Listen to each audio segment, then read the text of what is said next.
This is the Podcast Inc. production. Booyah!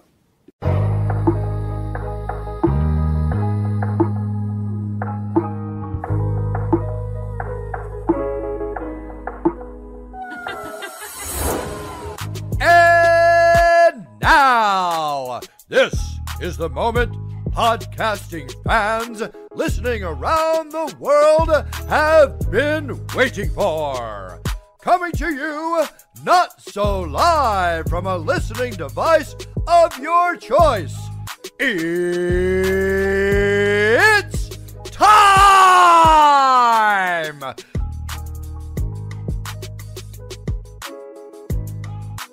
Podcasting out of this corner, a mixed martial talker, holding no professional record. He stands at 6 feet 1 1/2 inches tall, weighing in at whatever he feels like.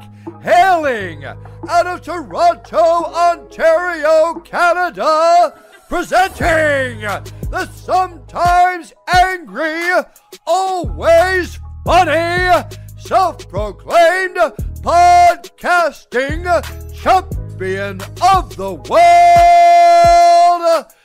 Steve Finga Stylz.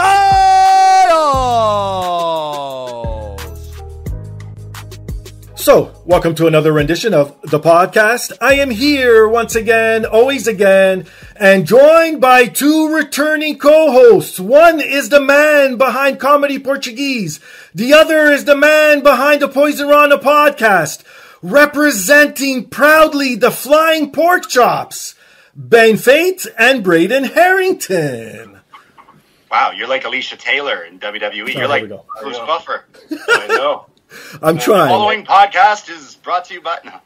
Hey, if that's the only thing that comes out of this show is me being some sort of announcer for a federation or some sort of sporting league, I'll take it, man. I'll take Samantha that. Urban needs to watch out, man. Oh, okay, let's not go too far here. She's pretty good at what she does. She's pretty good. She's pretty good. What's going on? I haven't heard. I haven't heard you announce Chelsea Green yet. Let's hear your Chelsea. Okay. Okay.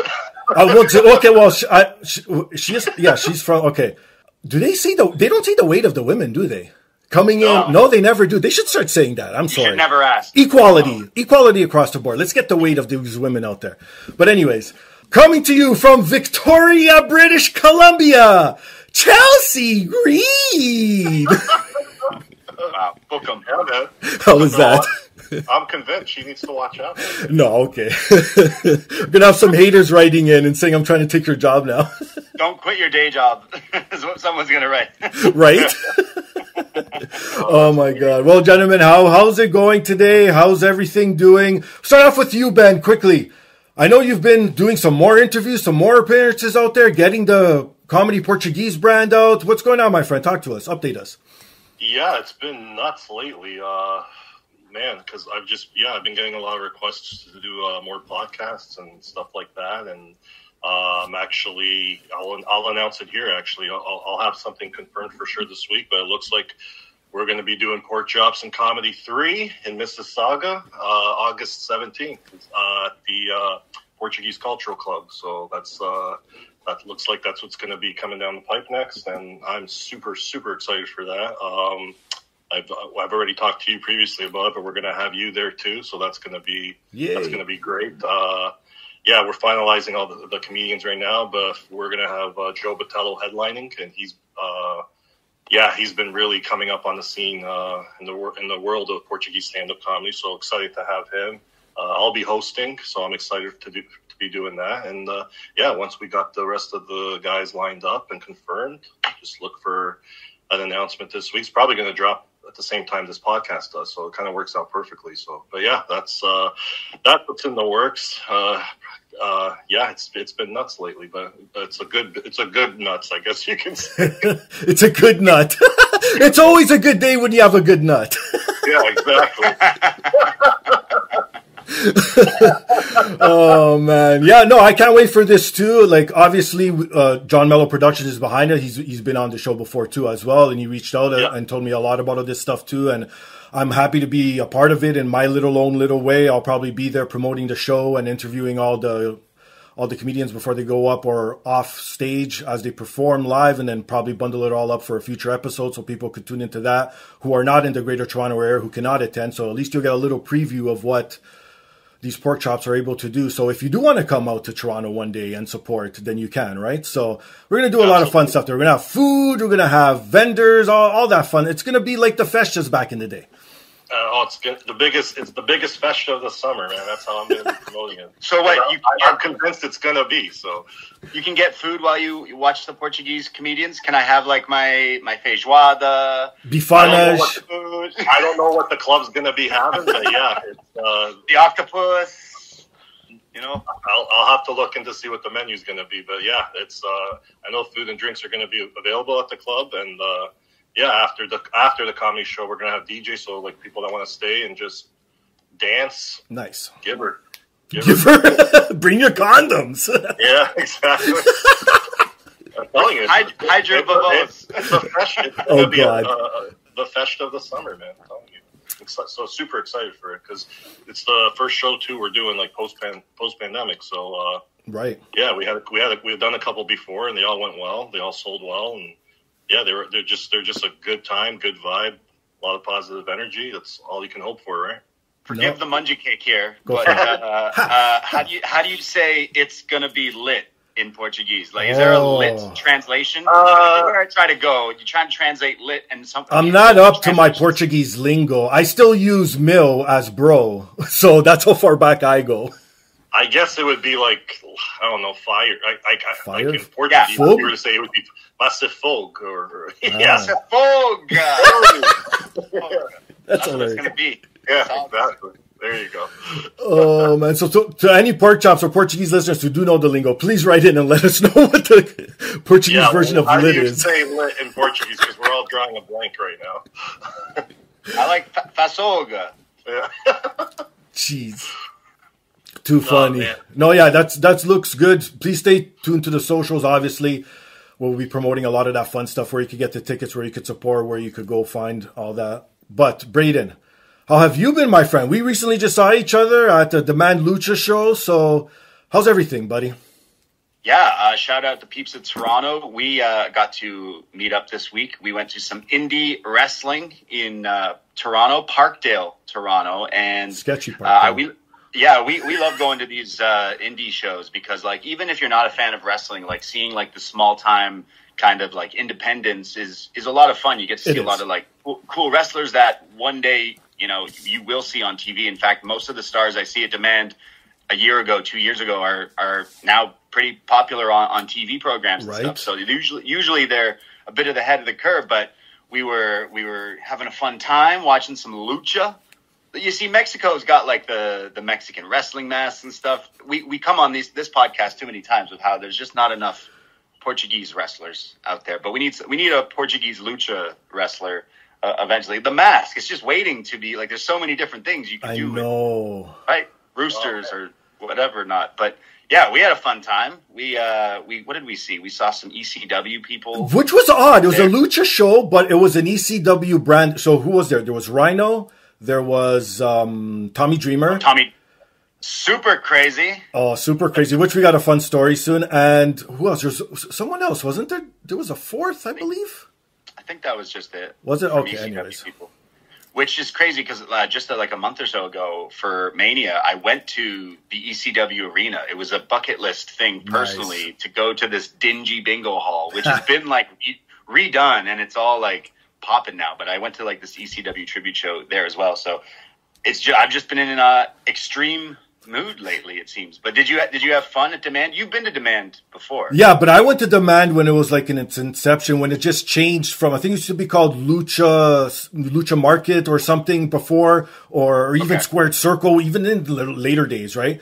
But then the pandemic happened and they had one show post-pandemic. I was at that one. It was a small little gathering. I think it was their Halloween show, Dia de los Muertos, I think they branded it. Yep. So I went to that one year. And I've had, again, a ton of people that have been on Lucha Demand shows, even Arrow Boy, who only speaks Spanish. Go check out that episode. That's pretty unique because since I understand Spanish and he understands English, I spoke to him in English, and he responded everything back in Spanish. So if you want to check out a unique episode, go check out the one with Arrow Boy. So that was pretty cool. I've also had one of the co-owners, Jay himself, on the show. So go back and listen to all that fun stuff. But yeah, I've been a huge Lucha Demand fan since the beginning. But problem with me is, and it's not a knock on them, I understand why they do it, and it's actually smart because not too much is going on a Thursday in terms of wrestling nowadays.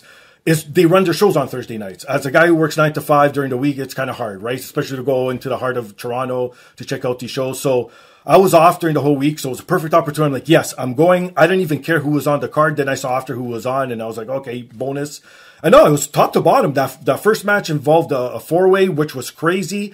And that started off the night pretty good. And just everything, all the nostalgic acts worked perfectly. Everything meshed together, like you said, up-and-comers. Alex Shelley was in the main event himself. Lindsay Dorado was there. Gringo Loco was there. Thanks, God. Like, exactly. So, like, how could it not be a bad show? It was awesome. They're so much fun, and I honestly, like, even if for people who are just dipping their toes in, like, you know, it costs a lot of money to go to, like, bigger shows, and It's the same thing with music and comedians and anything, right? Like, it costs a lot of money to go see a show at, like, the Scotiabank Arena or whatever. Exactly. But to go to, like, a more, like, you know, independently ran show, it always delivers, and I can't give it enough praise because, like, I go to every show. I live and work downtown Toronto, so it's perfect. Yeah. It's usually perfect because it's like, okay, I finish my work day and then I go watch some Lucha Libre and kick back, try to smoke up with Super Crazy, but hey, we tried. I give you props. You went in and you asked him, and what did he tell you? Okay, so Super Crazy is this old school ECW legend. Always gets bloody in his matches. He's got some crazy matches back in the history. And I tried to ask him I wanted to know how super crazy he is. And he told me that because he's a little older now, he can't smoke anymore. So unfortunately, he didn't have a sesh with us, Steve. But, you know, I wanted him to. I asked. And then he gave me some stickers instead. So, yeah. Classic Super Crazy. I'm sure if you ask any other old ECW legend, they'd probably smoke up with you, or they'd say similar things like, "Oh, I can't do that anymore," or whatnot. But wow, we had a fun time. No, it was, and there's always those people who are in the audience who want to take over the show, who take it a little bit too far and heckle. We saw it. It happened with the Lindsay Dorado and Gringo Loco match. And even to the point where Lindsay had to stop and address this and, like, literally tell the fan to shut the fuck up. And it's like, why? Why do fans do it? Like, just stay home if you're going to be like that. Why ruin it for everyone, man? Is that not the same with comedy, right? Like, yes. Like, there's a point to it. Like, heckling, like, come on. Like, there's, I don't know. Like, there's a good way to do it. At wrestling, it's obviously you're allowed to cheer and boo and stuff like that. But if you start saying things that, you know, I didn't hear, you know, hopefully they weren't anything, you know, super offensive. But if you're just, like, chirping the guy, it's one thing. But I think this one fan in particular was maybe saying some things that really ruffled his feathers. There was an AEW show just a few weeks ago where, like, this fan was ejected because he was, like, spouting just, like, really over-the-top sexual gross things. And then finally the wrestlers were like, you know what, buddy? Like, you can get out of here. That's how it should be. I you know, you go to comedy shows and it's the same thing. Like, these hecklers, as soon as you heckle, the person who has the microphone is like 9 times out of 10 gonna get you back. Yeah, probably worse, right? Well, speaking of getting into a wrestling match in the world of comedy, yeah, I actually, funny enough, I had a guy who actually wanted to fight me last weekend at the Portuguese club when I was at that. Oh my God! Yeah. Oh yeah. He's like, hey, you're Comedy Portuguese, right? I'm like, yeah. He's like, oh, I know who you are. Yeah, you're a piece of shit. I'm like, oh, all right. Just like that. Oh yeah. It was an interesting thing. It was an interesting experience for sure. Maybe he had a few too many super box. He was definitely on something, man. For sure. What would cause someone to also, like, yeah, we're in today's age. Like, do people still want to fight? Like, all right, let's go outside, me and you, right now. I think it's the older generation. That's the thing. I went outside to get some fresh air. I was sweating buckets in there. It was super hot, right? This guy, like, saw me going outside and actually followed me outside to confront me. It's like, yo, this guy wants to smoke. Okay.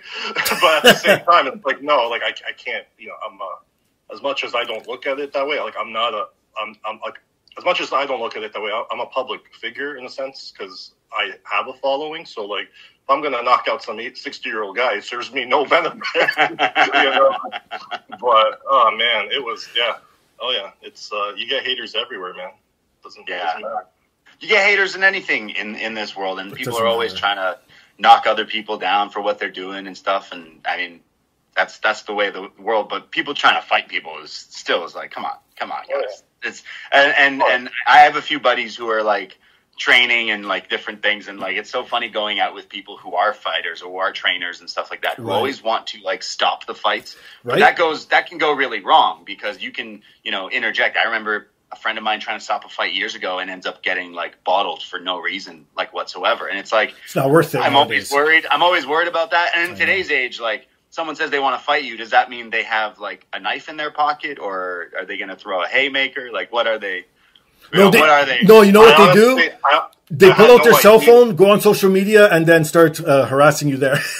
I had no idea what was going to go down. Like some other Portuguese people, all Portuguese guys started coming out, and they're like, "Hey, what the hell's going on here?" And I'm making this guy even more angry. I'm like, "Oh, def top bib," which means like, "Oh, it must be wasted." Or he's like, "Oh, what'd you say to me?" Of course, this guy just called me a piece of shit. I'm gonna prove you right, I guess. But yeah, it was funny. His wife. Wait, he doesn't like you. No, oh no. Just because he doesn't like you online is like no. There is a backstory to it. His long story short, and this happened back in like 2018, so I had completely forgotten about it at the time. His son was made a fake comedy Portuguese account, was pretending to be me, and was going around causing shit. And I quickly figured out who this guy was, like real name, where he went to school. And I DM'd him, like, telling him to stop. Not a good idea, right? He got spooked, went crying to his mom. His mom DMs me a few days later. Oh, my God. I had to explain to his mom, like, yeah, this is what happened, this and that. And she was actually, like, very, like, apologetic, like, oh, I'm so sorry. Because she was more concerned about the fact, like, how did you find my son's information, right? Right. So I gave her, like, Internet 101. But she apologized, and everything was good. And it was good, right? I never thought about it again. And then, of course, all these years later, this kid's dad sees me and is holding this grudge. Yeah, that's why he wanted to fight me. That's why I'm a piece of shit, because his son was pretending to be me, but I'm the piece of shit. People are fucked. Yeah. Well, you did the right thing not fighting. I mean, that's another thing. Men need to realize you don't always. That's not the case of how to solve all the problems. We need more lovers than fighters in this world sometimes. So. Sometimes, but not all the times. There's sometimes where, a good chapada would help out every once in a while. It was funny because my dad was there too, but I didn't tell my dad because my dad was having a great time. Right. I didn't want to ruin that. But I told my dad the next day, he's like, oh, you should have told me that day. I would have knocked him down. My dad was like, I know that guy. That guy's a piece of crap. Even better. My dad was giving me the lowdown. I'm like, I don't need a history lesson. I understood he was crap just the way he confronted me, right? Oh yeah, my dad was like, oh yeah. It was so funny. So funny. Oh my goodness, that's hilarious. Well, you know what's not a piece of crap is supporting the show. And if you want to support the show, please check out some fine sponsors. First up, First Row Collectibles. Please go to firstrow.ca. Use promo code ThePodcast20 to receive 20% off. They got a ton of stuff from the wrestling world, signed sports memorabilia, old video games, old comic books. Best thing is they ship worldwide. Even better, they update daily. So please visit them at firstrow.ca. And if you're into video games and books, please visit bossfightbooks.com for great books on classic video games. You'll find titles like Galaga, Splunky, Mega Man 3, and so many others. Everything you see on their website's available in paperback and ebook format. So please check them out at bossfightbooks.com. And if you want to support me directly, you can visit my merchandise store at tpublic.com or scroll down on today's device. It's embedded right there in the description. Click on that link. It takes you right to the merchandise store. I got everything from hoodies to t-shirts to travel mugs, phone cases, anything you need or want, it is there. But the easiest thing, the freest thing, the best thing to do to support the show is rate, subscribe, review on all major platforms, most specifically Apple Podcasts, TuneIn, SoundCloud, Spotify, and iHeartRadio. All right, gentlemen, as of this recording, Queen of the Ring literally just happened a few hours ago. Good pay-per-view, or what a PLE, whatever they want to call it. I think 5 to 6 matches is in my wheelhouse. Double or Nothing is going to air tonight as of this recording, and I'm not looking forward to it just because I know it's going to be a 6-hour slugfest of literally every single person on the roster having a match. So, thoughts off the bat of King and Queen of the Ring, my friends? I mean, yeah, to your point, sometimes less is more, right? I thought it was a decent show. Yeah, it was good. A couple matches could have gone either way, but for the most part, I think most matches went the way I kind of predicted that they would have gone.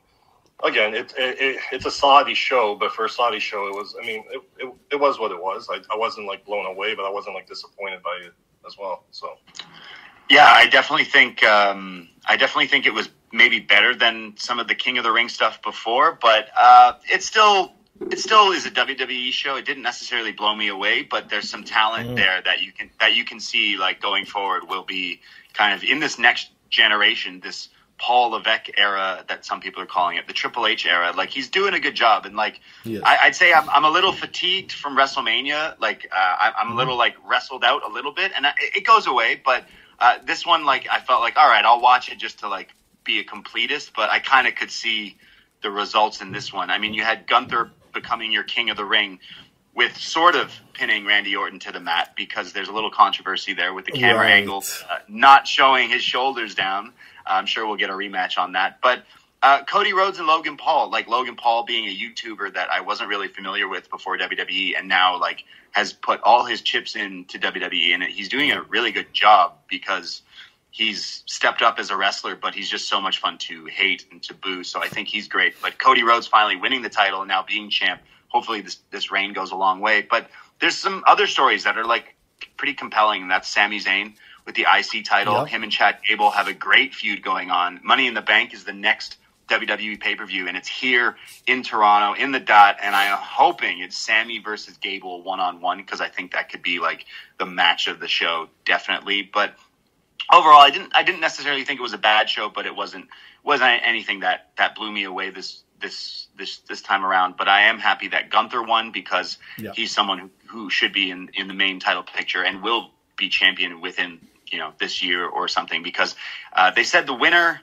of King of the Ring gets the SummerSlam title shot. Yeah. But Bash in Berlin is just like a month or so after SummerSlam, and Berlin, Germany, with Gunther being, the Austrian, the German dude, they're going to treat him like the biggest superstar ever. So part of me kind of hopes that's where he gets his title opportunity against Cody Rhodes, because I went to Berlin last year, and I am so mad I went last year, because now they're doing the show this year. I'm like, I would have loved to go to that show, because I'm guaranteeing that one will be quite awesome. But I'm sure you guys can attest, watching like different shows being all over around the world is super cool. They just did a show in France like a year ago in Puerto Rico. Seeing all these other fans and kids like lose their minds over wrestlers and sing the songs and everything, like it's just great. The energy is definitely back in wrestling, and fans are just actually happy to be at these shows now, and it's definitely coming across on TV.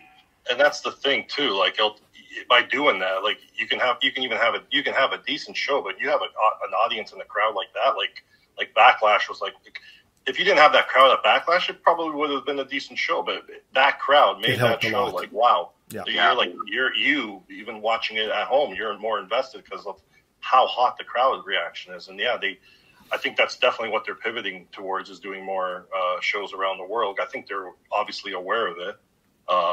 And it just makes perfect sense, right? From their standpoint and the business standpoint, for sure.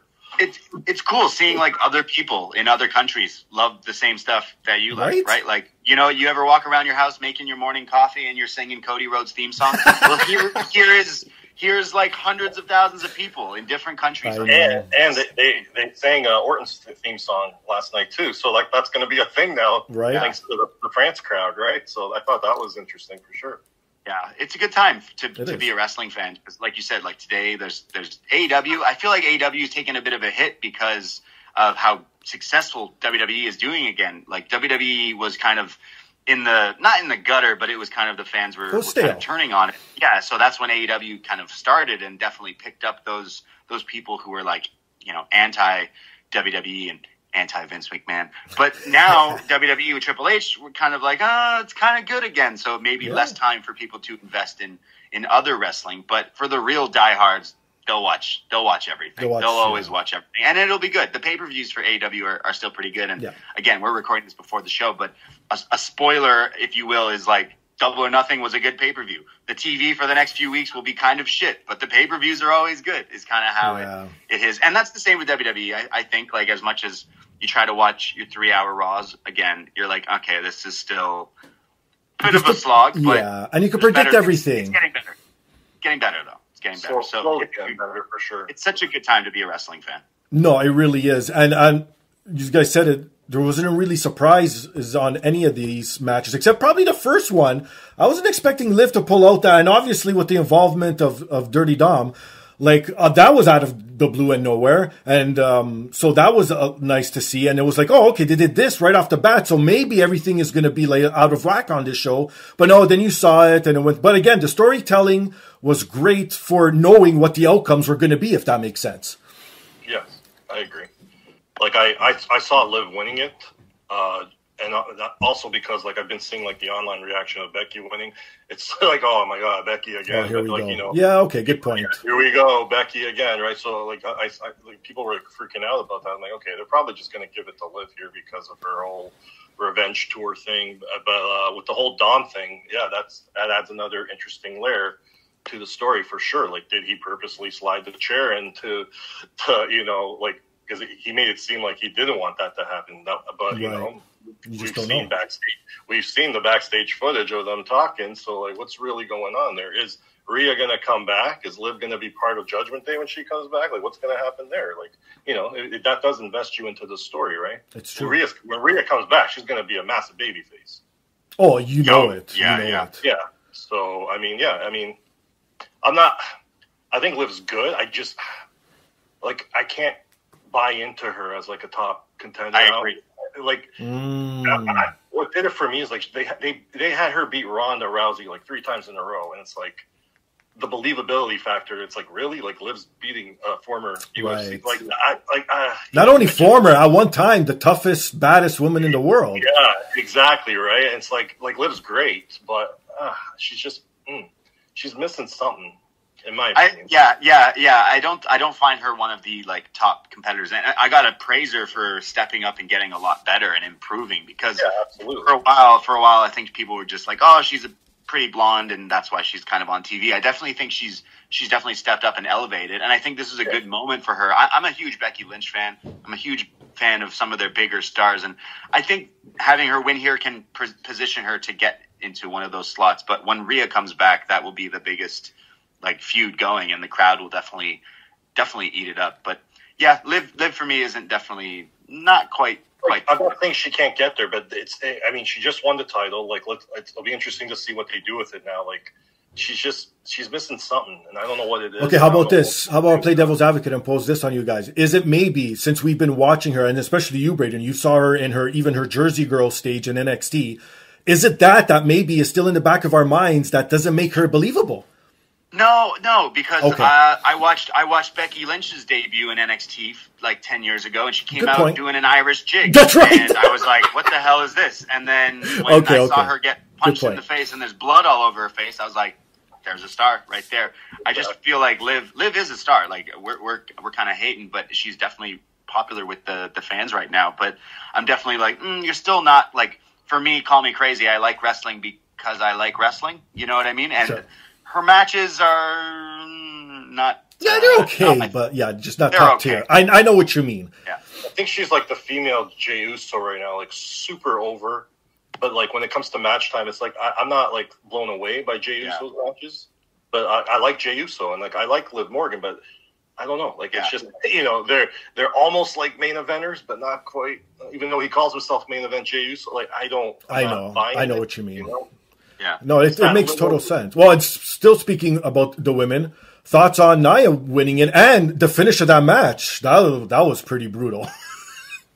That was Yokozuna. I don't know if you ever saw him doing that bonsai drop on that one. I forget the guy's name, but he's like, I'm gonna just squash this guy, and like, man, like I'll give her. Yeah, that was a hell of a bonsai drop.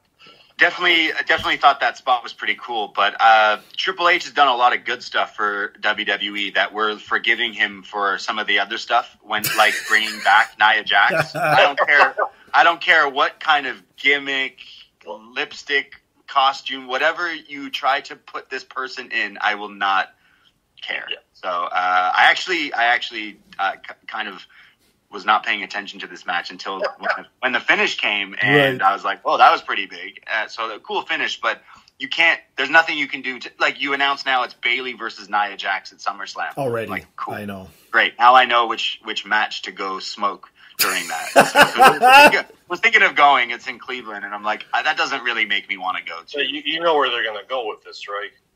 She won Queen of the Ring. She's going to start referring to herself as the Queen.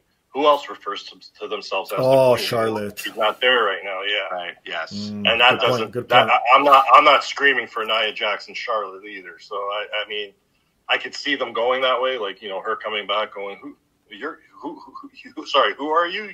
You're calling yourself the Queen? There's only one Queen around here, and it's going to be like, okay, yay.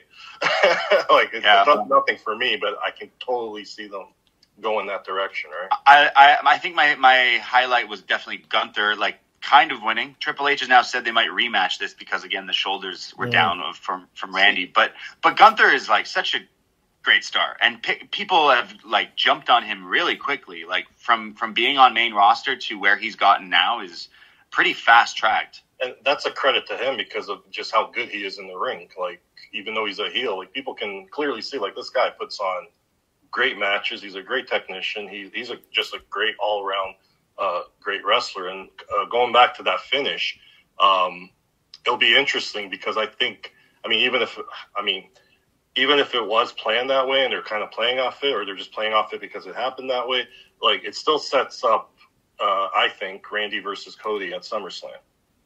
Yeah, I don't know, because that's the biggest match that they can technically do on the SmackDown side. So who else do they got? Yeah, but they've already said that the winner gets the SummerSlam title shot, and they've already said that it is Nia versus Bayley. So would not it be Gunther and Cody at SummerSlam? Yeah, but Gunther's on Raw. Should he not be going for the? Yes.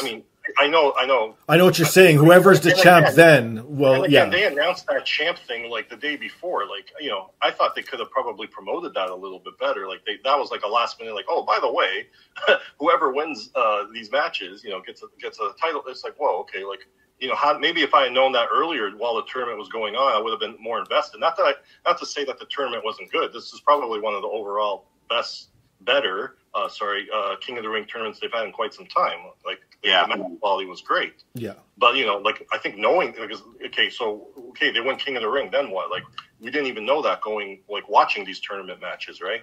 It was such a last minute kind of like, oh, yeah, by the way. Yeah, they should have made it a bigger deal. Like, Gunther kind of teased it, and then Triple H basically kind of acknowledged that was the case. But, like, again, if Gunther faces Cody at SummerSlam and loses, you could rematch it at Berlin in Germany, Cody v. Gunther 2, and that could be pretty good. But then you could go to, your big Randy versus Cody. That has to happen this year. But with Gunther beating him, I don't know if necessarily Randy's going to be in that title picture anytime soon. But that match is like, you could go to it right away and people would be, there's a story, there's history, legacy, all that kind of stuff. So that really works out. But like, we're all Toronto area. Like, what would be the match they announced for Toronto that would make you be like, yes, oh my God, I have to see this? Because right now it's like Cody versus someone. If it's not Gunther, it's like, what is that match? They're really on the SmackDown side. It's like they, unless they start turning some of these faces heel, like, they're running out of like there's not many top heels that are believable. Well, Sikoa is eventually going to get a title shot. Obviously, he won't win it, but they're going to sneak in one of those, quick ones in there, right? Sure. But, again, like... But other than that, it's true. Who is on that side? You go into that match, Sikoa versus Cody. Sikoa's not winning that. Yeah. It could be a great match, but there's no question about it. He's not winning it. Of course. Yeah. So, but this Cody run has to be a nice long title reign, right? Like, through the summer and... At least until Survivor Series, I think. Yeah, he should be holding this title for a very, very long time, and we'll have some great wars. And great job from Logan Paul. Like, again, he wrestled his ass off and does all these other little things that wrestlers can't pick up on. Like, wrestling is weird because if you're this like 6'5", 300-pound jacked dude, you can sign with WWE and they can teach you how to wrestle, right? You can learn how to run the ropes. You can learn how to take a suplex, take a bump, and all this stuff. They'll teach you that repeatedly. But you know what's something you can't learn is like it. You can't learn the Riz. You can't learn how to like, you know, do it properly. Charisma Yes. and like, yeah, you can't learn that. You just have to like have that. You gotta create that yourself. And Logan Paul has like all of that. So on top of that, he's now learned how to wrestle. He's definitely a future WWE champion. He's a US or whatever now, but like down the line, it sounds like he's all in on WWE and people are really getting behind him. And you can't go into a damn corner store without seeing this Prime. So right. I mean, I think he's doing some okay things for himself right now. Yeah, that's a weird one because I generally do not like that guy. I don't like his personality. I don't like. I know that's my boat too, man. But like I can't hate on him in WWE. No. Like that's just he's doing phenomenal work. Like I can't be a hater. Like he is putting on great matches. He does get the crowd psychology. He just gets the whole thing. He's doing. I mean, you can't hate on that, especially considering the minimal amount of time he's been doing it. It's. I mean, yeah, I can't be a hater. I may not like the person, but He's great to hate. He seems like he's a hateable guy, easy hateable guy. But did you see this spot with the frog splash, the drone shot? Which on the announce table, that was fantastic. So today he posted a text message. Oh. He erased who he was texting with. Okay. We're either assuming it's Triple H or Vince or someone, because again, it was from like a year or two ago. Right. And it's this text he posted asking, "Hey, I have this idea. Can we try different camera angles for different moves that I do?" And they shut him down, but because they were in Saudi and there's rules with drones and how you can fly them around in the States and stuff, they tried it out for the first time here, and I'd say that was a success. And he's taking credit, and they're all giving him the credit for this. And that looked awesome. The 360 that was good. Splash onto the thing. So we've seen the frog splash from the ring to the announce table like many times, but that was like, whoa, this is different. That caught me off guard too.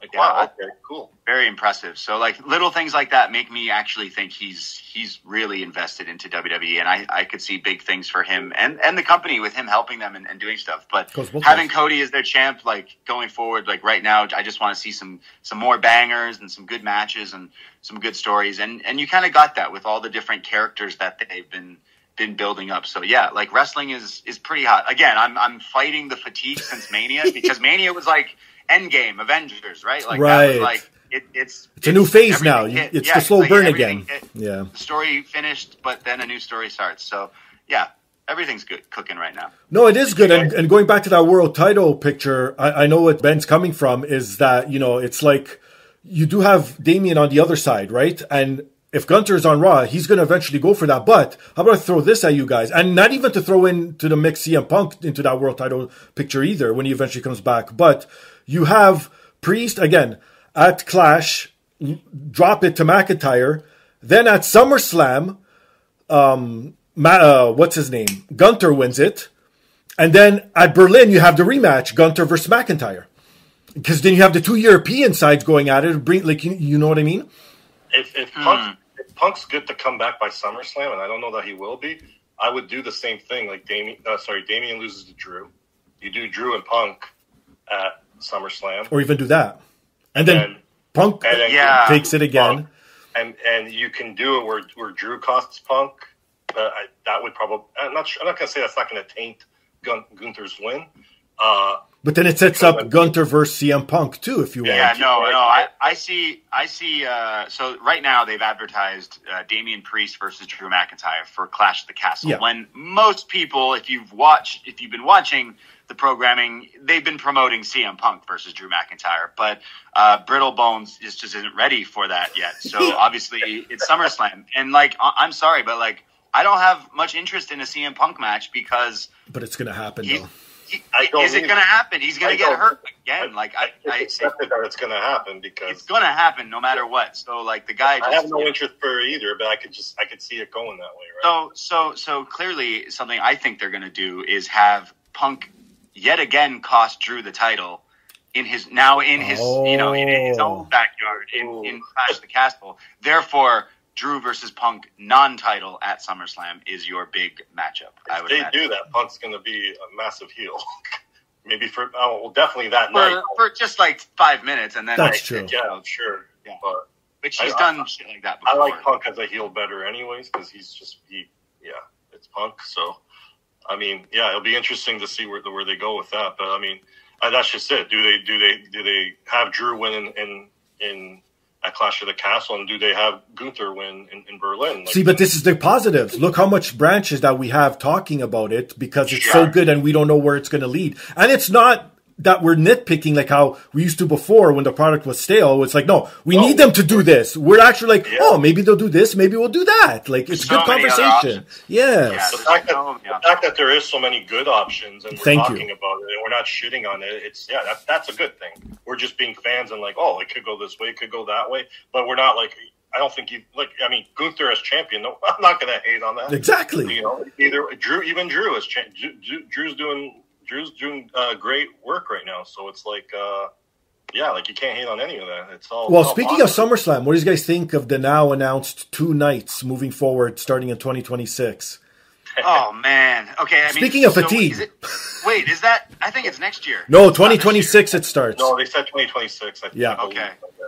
Yeah. So I just did the 2 nights of Mania, and I was pretty beat up, man. And don't get me wrong, it was my choice to do it, but it's very expensive, but is it kind of smart because those fans are already there? It is. You might as well do it for 2 nights. I don't know, but for WWE, it's always more is more. It's not less is more. More is more, and that seems to be continuing without Vince McMahon. So it's they're gonna push these weekend shows where it's Saturday, Sunday, Friday, Monday, Thursday, Tuesday, Wednesday, every other fucking day. They want your money and they want you to be at a show. But again, the machine is really doing well right now. So why wouldn't you do that? I think for SummerSlam, it's smart doing the 2 nights because it's their next to WrestleMania. It's their next biggest show, and it's going to make them a ton of money. Obviously, I can also see them realistically doing it for Royal Rumble too, because now you got the men's Rumble match. Don't say this. Don't tell me the big 4 now, because I hate when people say SummerSlam's their second biggest. To me, I'm glad you brought that up. Second biggest. Fuck SummerSlam. Out of the 4 original pay-per-views, it's the worst one. I don't remember any SummerSlam memories. They aired a package of these SummerSlam memories. I'm like, what the fuck is this shit? It was all rotten ass garbage. Fuck you and SummerSlam. I don't know. Okay, well, I mean, Big Four, SummerSlam has had some good big moments. I'd say Survivor Series is the worst. What, the fucking marriage from heaven? Fuck off. I agree about Survivor Series being the bottom of the toll. Now it is. Once they stopped doing the elimination matches. But when they did it, I think it was... I don't know. They did a SummerSlam in Wembley. They never did a Survivor Series in a stadium, right? No one ever wants to... That's because they keep pushing this nonsense that SummerSlam is so good. So the other thing with this 2-night SummerSlam and it being in Minneapolis, there were many reports saying that Minneapolis, they wanted WrestleMania. True, yeah. And I think they're getting 2 nights of SummerSlam as a consolation prize. It looks like we're going to be between that. I mean, it could be... I think Saudi's going to get a WrestleMania, and that's why. We're going to have Vegas, and then we're probably going to have Saudi Arabia the year after. And they're just looking at it okay, we kind of already said Minneapolis, so they're kind of just saying, okay, we can't give you Minneapolis, but we'll give you 2 nights of SummerSlam, that. Well, that'll keep you happy, right? But the same thing with the Saudi shows, like this one here, Queen of the Ring. If you were to look, shout out WrestleNomics, who do a great breakdown of things. If you look at all the money they've made from doing WrestleManias, 40 years of WrestleMania, it's not even a chunk of the money they've already made from the Saudi shows that they've done. It's insane. And that's just it. Saudi's investing so much money into them. I read a report saying they want a WrestleMania, but they could do this when they first started doing these Saudi shows, the stories coming out were hilarious. Right? Saudi princes were like, "Hey, you think you could book the The Undertaker and Shawn Michaels, and they're like, they're kind of retired, but let's ask how much money we can get them. And that's why they did that horrible match. And then the Saudi princes were like, "Hey, what's the Ultimate Warrior saying?" Well, he's kind of dead. Okay, is there a way we can have him on the show? Yeah, didn't they ask for Yokozuna too? Yeah, they asked. They wanted all these things. So what WWE did? They wanted a Royal Rumble. So you know what WWE did? They went the greatest Royal Rumble. What's that? Well, it's the greatest Royal Rumble. Is it a Royal Rumble? Yeah, sort of. Yeah. So that's what they're going to do for WrestleMania. They're going to go the greatest WrestleMania from Saudi Arabia in June. They're going to give them a full WrestleMania. They're going to give them. Point. They're going to pull the sheet right underneath them and try to trick them. I guarantee that. They won't know any better. They'll probably be like, "Oh, we'll probably get Yokozuna now." Yeah, finally, Yoko. Well, they got Nia Jax in the bonsai, so they're close enough. That was for them. That was for the princes. Oh, man. The only good thing about the greatest Royal Rumble was Titus sliding on. I was just going to say, it gave us one of the best moments of all time. Never forget. Titus World Slide, for sure. Oh, my God. That's too funny. Okay, gentlemen, before we wrap this up quickly, I missed the 8-man tourney. We'll get to that too as well. But there's only been 2 queens of the ring so far, so I can't ask you who's your favorite queen. Unless you want to throw in the likes of Sherry, Elizabeth, or Charmel. But China. Oh, there you go. But who is your favorite king of all time that has been in the WWE? Yeah. I'm not a huge fan of the King of the Ring, again, because the past 10 years, whenever they've done it, it's kind of stunk. But I'm happy that Gunther won because he's genuinely one of my favorites. So I'm happy that he's the king. But when I think back to former kings, like this year, giving the guy the title shot, they mentioned, without mentioning his name, Brock Lesnar winning King of the Ring in 2002 and then getting the title shot against Brock. Right. That was a pretty big deal and a pretty fast-tracked way to make him a star. So I'd say that was pretty cool. But King Booker was pretty entertaining. That's mine. I'll go with him. I'm also in the minority here, but which is a great word to use for talking about Jerry the King Lawler, because he's an old school king, but we could do without him lately. But I don't know. King Booker was pretty funny. No, that was a good show. From an entertainment standpoint, King Booker was great, but I got to go with Austin. Well, yeah, right. That kicked off his whole 316 era, right? I gotta go. Just seeing Jake getting walked off and him cutting that promo, that was just for that moment alone, I guess I have to go with Austin. But yeah, something I did for my podcast this week is we did a poll where we let our listeners pick a retro King of the Ring show to review, and obviously everyone picked King of the Ring 1998. Which is the famous Hell in a Cell match between Undertaker and Mankind, which turns 26 years old this year. Ooh, I'm old.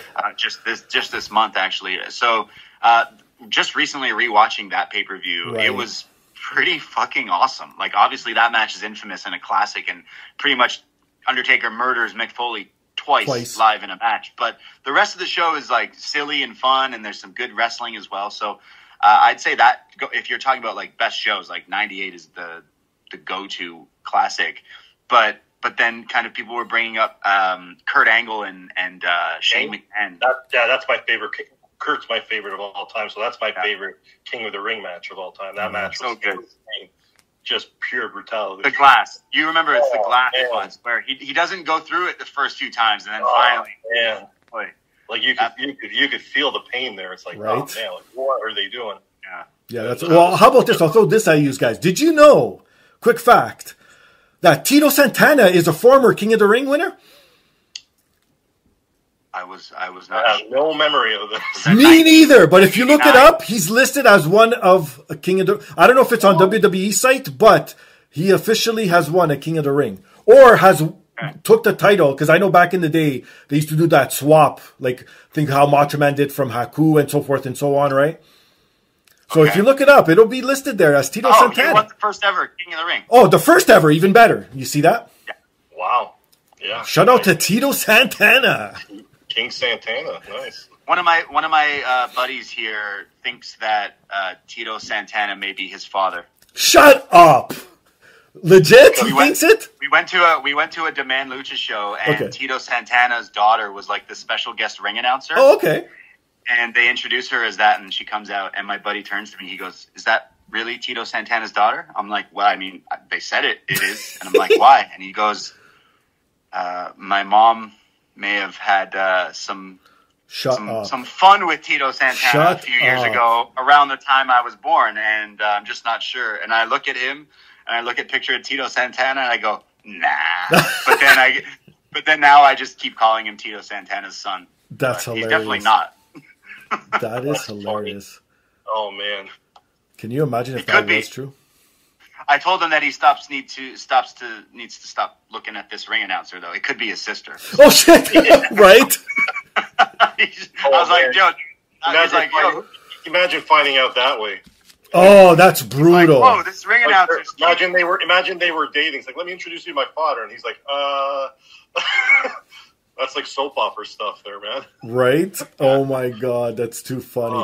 Well, going back to the tourney stuff, I miss the whole one night thing. Like, I don't know why they couldn't have just had, even the semifinals I'll deal with now because now there's the men and the women.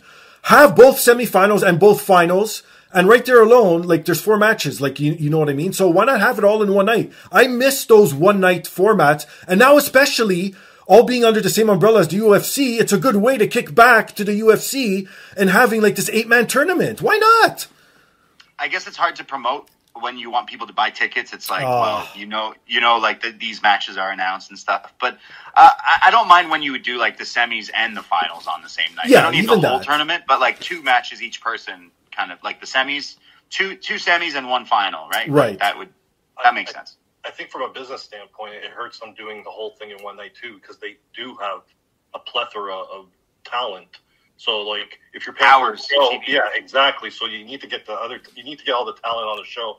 And so, like, you know, if you're watching the whole thing on King of the Ring, then I mean, yeah, you're guaranteed to see the same wrestlers all the time. But and something they did for the first time this year was on house shows. They basically called some of these matches King of the Ring qualifiers. or tournament matches, so that people would be because house shows you can, you know, it's kind of like whatever. But if you add something to that, it might get some interest as well. So I thought they were pretty creative of how they did it. Again, this is all just a way for them to slide in this Saudi show by calling it King of the Ring, right? So it's like they're pretty smart and know what they're doing, I'd say. Definitely, for sure. No doubt, and fully put. Okay, so what's been like AEW's had some tournament matches too in the past. Like everyone's tried this format. Like, you know what I mean? And again, even the same thing. And speaking of UFC, the reason why they don't do it, obviously, because it's legit wrestling. I mean, legit combat. And if someone gets hurt, how do you keep? And the promoting aspect is fine. But like you said, if it's stacked and you have, I understand you can't really do the qualifying matches, fine. But if you have 8 stacked, literally headliners, main eventers on each side, and you see the potential of probably who could be in the semis and the finals, like it sells itself in that form. And you literally see who, and then if someone does get hurt, or even you could book it as someone gets hurt, have them out, and then you throw in someone out of nowhere as the surprise factor. That would be fantastic. Yeah, like I feel like the way they did it this year, that's the way they'll do it. I know, but I don't know. I'm old school that way, though. Saudi and everything, but something that they should try, which I don't think, like I'm not sure how deep into like New Japan Pro Wrestling you are, but the G1 is a tournament every year, and theirs is like a round robin. Yeah. So it's like a point system. Yeah. And WWE it's sort of like soccer. Yeah, and WWE's never tried that, which I'm like, just try it like once to see if it works. They did, though. The Cruiserweight Classic. Oh, okay. The Cruiserweight was still elimination. Was it? Oh, it was. You're right. Sorry, my bad. They've never done it this way. So how the G1 works is like, you know, like I could be wrong, but like 5 points for a win, you know, whatever 2 points for a draw, whatever that it is. And then you take your 2 blocks and the winner of each block. So therefore you have a final of block A and a final of block B. Only for those 2 winners to then fight each other for the winner, and then the winner gets the title shot at their WrestleMania, Wrestle Kingdom. So it's like, that's a pretty smart way too. And Tony Khan and AEW basically made this whole tournament last year, basically saying that's what it was going to be. Right. And then it wasn't. And then he said, we're going to try it. We are going to try that. And then they didn't do that again. So maybe there's a reason that it just maybe doesn't work with North American audiences or TV time or whatever reasons it may be. But in a weird way, like you could have Randy Orton and Gunther facing each other in the tournament, and somehow, even though Gunther pinned Randy could get more points in the tournament and still like get above, and then Gunther still has a gripe with him. Like, there's so many stories that you can is. spiral out of that way. But it's interesting that they've never tried to do that. But I would recommend past G1 tournaments have been pretty awesome.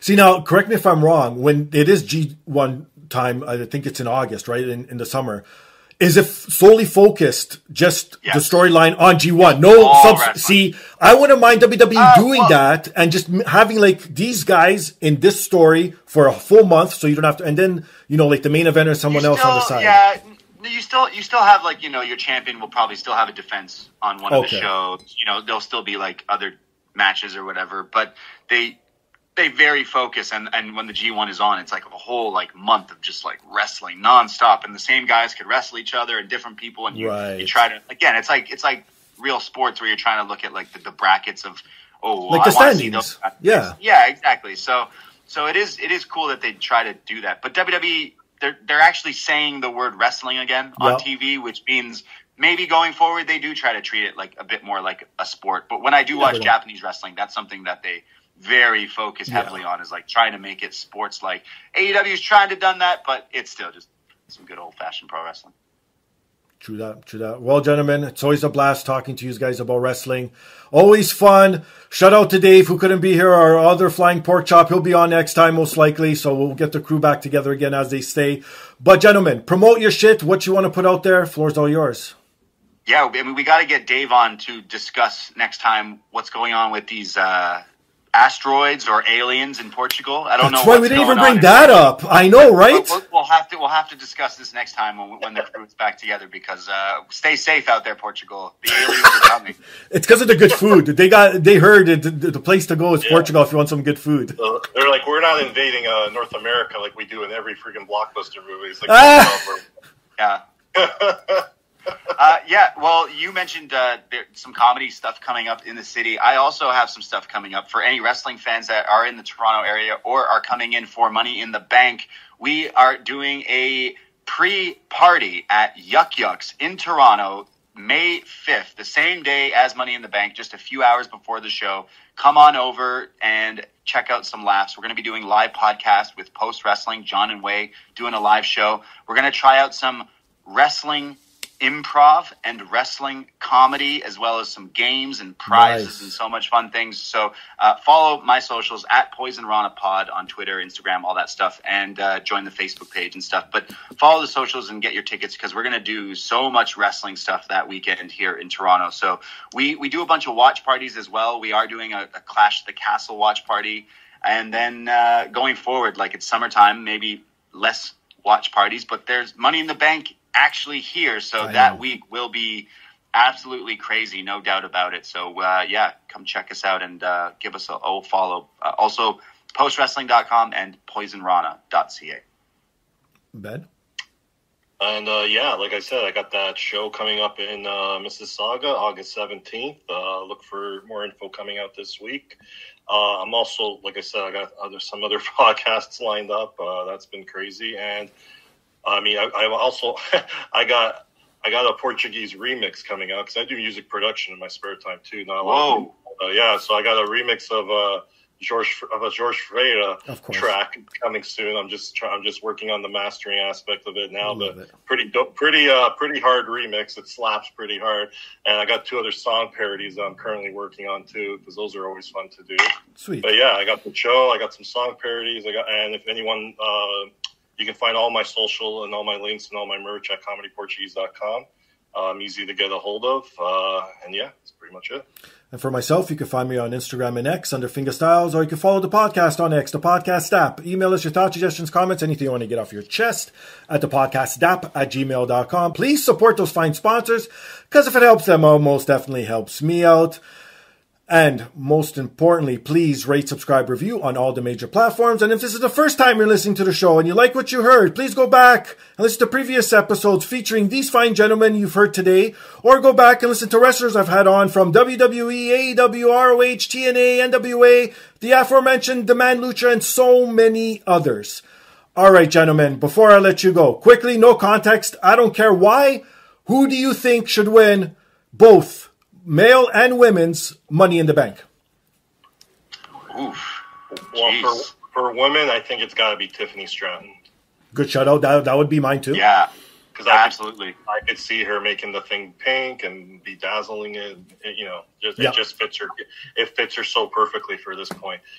The guys, oh man, that's Drew. No, they can't. Yeah. You think? Drew wins Money in the Bank and cashes in the same night. And then loses it again.